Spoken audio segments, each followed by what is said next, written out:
Oi galera, tudo bem? Hoje eu trouxe aqui uma lista com 5 livros, seguindo aí uma sugestão de vocês na comunidade. O que foi que aconteceu? Vamos situar.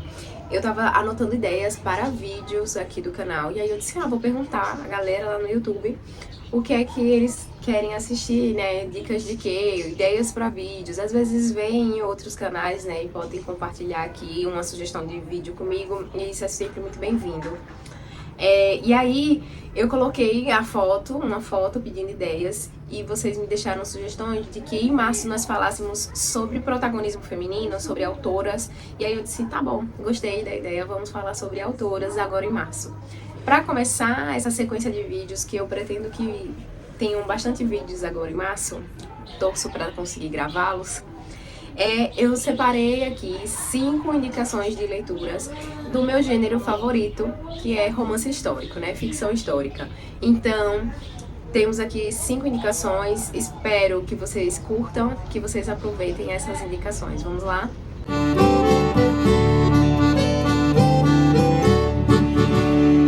Então, gente, eu vou começar a minha lista com uma indicação de romance histórico nacional, né, escrito por uma autora, por uma brasileira, e que tem aí um pano de fundo histórico que se passa no Rio Grande do Sul, com uma protagonista que ficou muito conhecida, principalmente depois de uma série na Rede Globo. E o livro que eu trouxe para indicar a vocês é o livro Travessia, da Letícia Yerkovsky, eu acho. É a história de amor de Anitta e Giuseppe Garibaldi. Esse livro aqui tem o olhar sobre a Anitta, né? Ela que brilha nessa história. E esse livro, esclarecendo, ele é o 3º volume de uma trilogia que começa com A Casa das 7 Mulheres. Então, o primeiro volume, A Casa das 7 Mulheres, e aí a gente vai conhecer as irmãs, as primas, né, mães, todas que ficam presas ali naquela casa durante a guerra no Rio Grande do Sul. E aí, o 3º volume é com foco em outro personagem, que é um homem que está na Guerra do Paraguai. Ele faz parte dessa família, né? E aí ele tá lá na Guerra do Paraguai. É um livro muito pesado, muito triste. Pelo menos pra mim, assim, foi uma leitura que eu gostei, mas que foi difícil de finalizar, porque era muito triste. E aí ela encerra essa trilogia com Travessia, nos colocando aí no meio da história de Anitta e Garibaldi. E eu acredito que são livros que dá pra ler independentemente, sabe? Eu li a sequência dos 3, mas são livros que dá pra ler com tranquilidade, que é de fácil compreensão, você se situar ali na história. E aqui ela vai ter o foco nesses 2 personagens históricos, né? E colocar e nos situar na história de como eles se conheceram, mas falar também de todas essas guerras ali do período, que começa no Rio Grande do Sul, e aí eles vão mudando, né, fugindo, mudando de países, ajudando outros países, porque o Garibaldi era esse cara que era muito requisitado, né, e como um representante de uma luta, de essa figura que inspirava, na verdade. E aí ela vai nos levando de galho em galho, por assim dizer, até eles voltarem lá para a Itália e ter aqui os últimos momentos dessa história. Eu gosto muito, é um livro que fala muito do amor deles dois, da admiração, do que fazia com que eles ficassem juntos, mas ao mesmo tempo que fala do sofrimento de Anitta, né? A gente vê ali camadas, aonde termina o amor, aonde começa o sofrimento, essa dedicação, essa admiração que vai além do relacionamento homem e mulher, sabe? E todo o contexto histórico também. Eu indico muito a vocês. Se for assim, eu não tenho vontade de ler A Casa das 7 Mulheres, ou são 3, eu não me animo a ler, pega esse e se joga, porque é um livro maravilhoso. Em outro vídeo aqui no canal que eu indiquei livros lá na Biblion, eu acredito que esse volume aqui tá disponível na Biblion, então vale a pena. E a Letícia, ela tem um texto muito bonito, muito poético, e ela tem uma característica que já é marcante nos livros dela, que ela usa as fiadeiras, né, essas figuras mitológicas como narradoras também. Então é legal de ver esse toque misturado ali na escrita. Indicação para vocês. O outro livro que eu vou indicar é um que eu li há pouco tempo, mas que eu gostei muito. Eu queria muito fazer um vídeo só para ele, mas eu ainda não consegui. Enquanto isso, eu vou indicando ele aqui e falando um pouquinho sobre com vocês. Que é o Como Tigres na Neve, da Ju-Hye Kim. Eu gostei muito desse livro, ele tá com algumas marcações. Faz muito tempo que eu não uso flags, porque eu me irrito delas aqui, sabe? Mas eu acabei usando nesse livro. Ele tem passagens, assim, muito bonitas. E do que se trata, gente? Aqui é uma história que tem como foco também uma personagem, uma mulher, né? E ela é cortesã na Coreia. E a gente começa a história com ela criança, chegando nessa casa de cortesãs, né? Que não era o objetivo da mãe dela, que vai vendê-la, vai entregá-la nessa casa, para que ela, na verdade, ela ia trabalhar como faxineira ali, alguma coisa nesse sentido.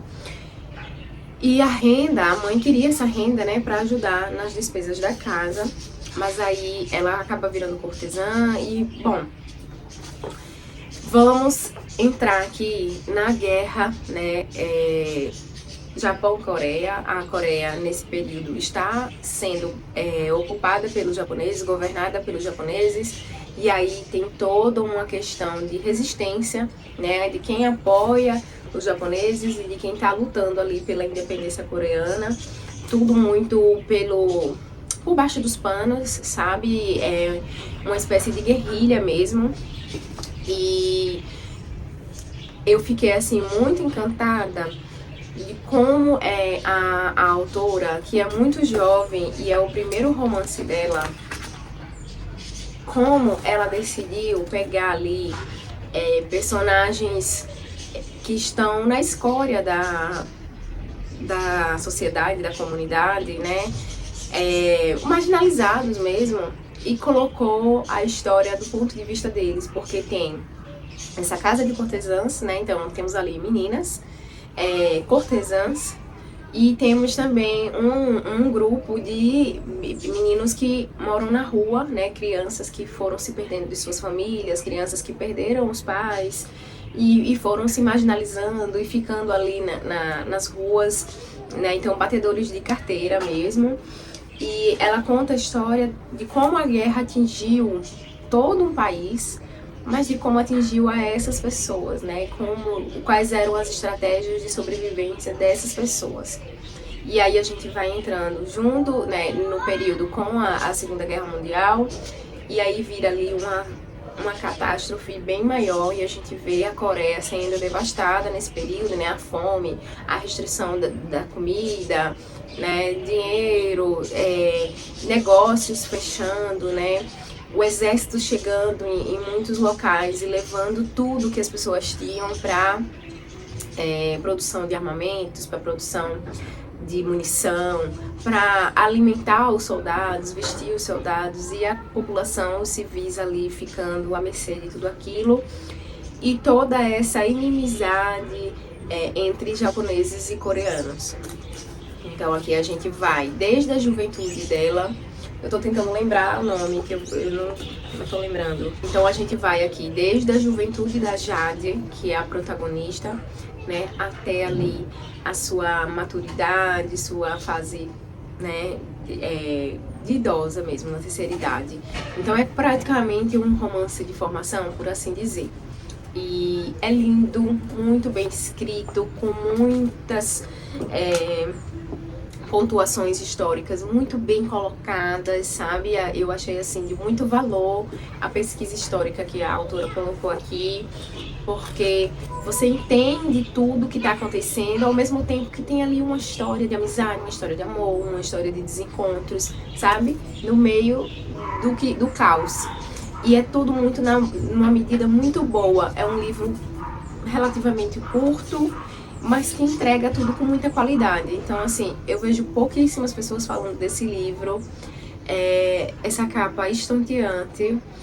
Vale muito a pena fazer essa leitura, sai pela editora Melhoramentos. Seguindo, eu acho que eu já falei, tenho quase certeza que eu já falei, tô tentando lembrar. Eu vou procurar os vídeos, se eu tiver vídeo falando de algum desses livros, eu vou colocar aqui embaixo para vocês assistirem também. Maria Dueñas, O Tempo Entre Costuras. Esse catatal aqui tá comigo há muitos anos, eu demorei muitos anos para fazer essa leitura, e aí quando eu li, quando eu terminei, eu lembro de pensar assim, mas por que eu não li antes? Esse livro, ele merece, deve ser lido por todo mundo, ele é maravilhoso. Aqui nós temos a protagonista, Cira, uma jovem entrando na sua fase adulta, e aí a gente vai conhecendo a história dela e da sua mãe, que é costureira e que trabalha muito para manter elas duas, né? E o pai que mora com elas, o avô da Cira. E ela trabalha muito, ela tem pouco tempo com essa família e por mais que ela trabalhe, a sobrevivência delas ali é muito difícil, porque eles são espanhóis, né? E eles moram na Espanha e está iniciando ali um embate que vai se tornar a Guerra Espanhola. E aí também é um livro com uma ambientação sensacional. E aí a gente vai conhecendo Cira, né? Todos os desejos dela, os desejos da mãe dela para ela, o que ela almeja na vida. E ela vai se envolver aqui em determinado momento com dois rapazes, né? E aí você vai saber ali que um tá muito bom e o outro vai dar merda. Um tá muito bom e o outro vai ser muito ruim, sabe? E a gente já imagina o que ela vai escolher e todas as consequências das escolhas dela que vão atingir a ela, a mãe e a guerra chegando e como que isso vai dar. Acontece que tem aqui uma mudança de ambiente e não precisa interromper. E aí a Cira sai da Espanha e vai ali para um protetorado espanhol que fica no Marrocos. E tudo que vai acontecer, os motivos que a levaram até lá e tudo que vai acontecendo com ela e ela assistindo, né, entre aspas, essa guerra devastando o seu país, né? A Espanha, ela tá longe e recebendo notícias do que está se passando, do que está acontecendo, e ela imaginando, assim, o que está acontecendo com as pessoas que ela conhece, com a sua família, de longe, e o que ela precisa fazer para sobreviver, né? Então a única coisa que ela sabe fazer é o que ela aprendeu com a mãe, que é costurar. E aí ela vai passar a ser uma espiã, né, e costureira. Então ela começa a usar essa profissão como uma máscara para um outro trabalho. Gente, isso aqui é extraordinário. Tem uma continuação que a autora escreveu 10 anos depois e que é tão boa quanto, né? É a continuação de Cira ali depois da Segunda Guerra. É isso. Leiam, dê uma chance e vocês vão amar. Eu tenho certeza que não vão se arrepender. Eu ainda não conheço ninguém que leu esse livro e não gostou. Bem, o quarto livro que eu vou indicar aqui, eu vou deixar a capinha dele aqui, porque eu li no Kindle. Ele também tá disponível lá na Biblion. Fiquei com a perna dormente agora. Idosa. Sedentária, na verdade. E aí, ele também tá disponível na Biblion, que é Cartas à Rainha Louca, da Maria Valéria Rezende, que é aí uma autora brasileira. Esse livro é sensacional e a história de escrita dele também é muito interessante. A Maria Valéria fala que foi fazer uma pesquisa em Portugal e acabou achando uma carta de uma mulher, uma brasileira, uma mulher que morava no Brasil e enviando cartas para a Rainha Louca, né? Que é eu esqueci o nome da rainha agora, vou botar o nome dela aqui. E aí, ela enviando essas cartas para a rainha e contando o que está acontecendo com ela lá no Brasil. Aí, a partir dessa história, a Maria Valéria se inspira e escreve, né, a história dessa mulher. E é muito legal porque é uma mulher no Brasil colônia, uma mulher letrada, né, e que precisa, assim, fazer muitas coisas para sobreviver. E o livro, as cartas, elas estão sendo escritas a partir de um convento. Então, a Maria Valéria fala de como os conventos, eles, além de... Eles serviam para muitas coisas, para muitas funções. E uma delas era essa coisa de aprisionar as mulheres que não eram benquistas por suas famílias, tidas como loucas, as que não queriam casar. E é um livro muito curto, é um livro que a Maria Valéria Rezende, ela tem um tom assim de ironia muito bom, muito sagaz, e você lê muito rápido, eu li muito rápido. E aí a personagem, ela vai viajando pelo Brasil, então ela passa por Minas, ela passa pela Bahia, é muito legal, muito bom, indico, também está disponível na Biblion, gente, então fica aí a dica para vocês lerem. Por fim, é isso mesmo, o quinto livro que eu tenho para indicar a vocês é outro livro que se passa na Coreia, mas esse também se passa no Japão, e é Pachinko, que eu tenho essa edição aqui da Intrínsecos. Ele não tem a capa, né, os livros da Intrínsecos saíam todos assim com a capa lisa, mas a capa comercial dele é essa aqui, que é maravilhosa. E aí, esse aqui, ele também vai falar do conflito aí Japão e Coreia, só que ele é antes do Tigres na Neve. São quase simultâneos, mas ele passa um pouco antes. E aqui a gente vai ver o ponto de vista de uma mulher, né, de uma família, começa ali com a família dela, que é uma família com uma vida confortável na Coreia, numa região rural da Coreia. Eles têm ali uma pousada, né, para viajantes, as pessoas que estão de passagem por ali podem se hospedar nessa pousada. E eles têm ali uma vida confortável, então é o pai, a mãe e essa filha. E aí, com a invasão japonesa, né, os conflitos se agravando, vai ficando mais difícil sobreviver a mesma história, faltando alimento e faltando viajantes também, porque tá muito perigoso viajar e tal, e aí a gente vai vendo a decadência dessa família, as coisas que vão desenrolando e o que vai acontecendo com essa filha, né, que em determinado momento se muda para o Japão e constitui família, né, ela tem filhos e tudo, e o que vai acontecendo com ela no Japão. Pausa para espirrar dessa vez. Então, o que vai acontecendo com ela no Japão, como eles são recebidos no Japão, né, como os coreanos são recebidos no Japão. É interessante que eu lembro, eu já tenho algum tempo que eu li esse livro, mas é interessante que eu lembro da questão dos nomes, né, que eles precisavam mudar os nomes para nomes japoneses. E como isso era, assim, uma coisa, um ultraje, né, do ponto de vista deles. E como qualquer invasão, né, gente, como qualquer situação de colonizador e colonizado, essa supressão do que é do país que está sendo colonizado, né, do país que vai sendo surrupiado tudo que é da sua cultura e como as pessoas fazem para resistir a isso.